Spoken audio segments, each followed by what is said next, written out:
नमस्कार. मुख्यमंत्री माझी लाडकी बहीण योजनेचे लाभार्थी ज्यांचे KYC बाकी आहे त्यांच्यासाठी शेवटचे 3 दिवस बाकी आहे, जे घरी बसल्या लॅपटॉप किंवा मोबाईलवरून करू शकतात. पोर्टलवर गेल्याच्यानंतर इथं क्लिक करा. यावर गेल्याच्यानंतर आधार कार्ड टाकावं लागेल आणि हा कॅप्चा टाकल्याच्यानंतर जो मोबाईल नंबर आधारला लिंक आहे त्यावर मी सहमत आहे केल्याच्यानंतर OTP जाईल आणि तो OTP टाकल्याच्यानंतर जसं आपला जो रजिस्टर मोबाईल नंबर आहे त्यावर OTP आलेला आहे, तो OTP टाकल्याच्यानंतर जे जुनी प्रोसेस आहे सेम त्यामध्ये एक नवीन ॲड झालेला आहे की विवाहित अविवाहित मुलांना जर वडील किंवा पती नसतील तर त्यांच्यासाठी काय, तर आपण नॉर्मल विवाहित जर केलं तर अनुक्रमांक 2 प्रमाणे पती हयात आहेत, पतीचे निधन झाले किंवा घटस्फोटित महिला असतील ज्यांचे पती हयात आहेत त्यांचं नॉर्मली आधार कार्डचं डॉक्युमेंट्स घेऊन आधार नंबर टाकून OTP टाकून आपण प्रोसेस करू शकतो.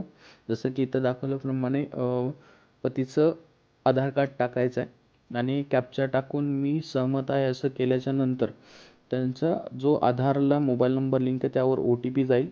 OTP टाकल्याच्या नंतर अशी नॉर्मल एक डिटेल्स येईल ज्यामध्ये नाव दिसेल, तुम्हाला जात प्रवर्ग सिलेक्ट करायचा आहे आणि कन्सेंट पण सिलेक्ट करायचे की ज्यामध्ये कुठल्याही सरकारी कामाचा ते लाभ घेत नाही आहेत. त्यानंतर सबमिट केल्याच्यानंतर तुमची KYC पूर्ण झाली आहे असा मेसेज येईल.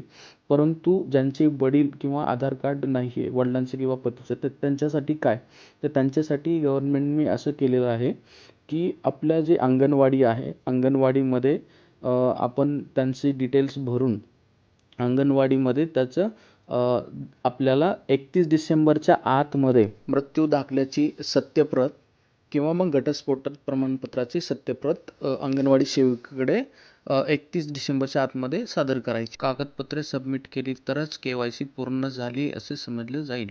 जे अविवाहित महिला लाभार्थी आहेत त्यांचं वडिलांचं आधार कार्ड असेल किंवा वडील हयात असेल तर आधार कार्ड देऊन ते OTP टाकून सबमिट करायचं आहे. पण ज्यांचे वडिलांचं निधन झालेलं आहे अशा लाभार्थ्यांसाठी त्यांचं मृत्यूंचा दाखल्याची सत्यप्रत 31 डिसेंबरच्या आतमध्ये सबमिट करायची आहे. पोर्टल लिंक डिस्क्रिप्शनमध्ये दिलेली आहे. चॅनलवर नवीन असाल तर सबस्क्राईब करा, लाईक करा, शेअर करा, कमेंट करा आणि थँक्स फॉर वॉचिंग.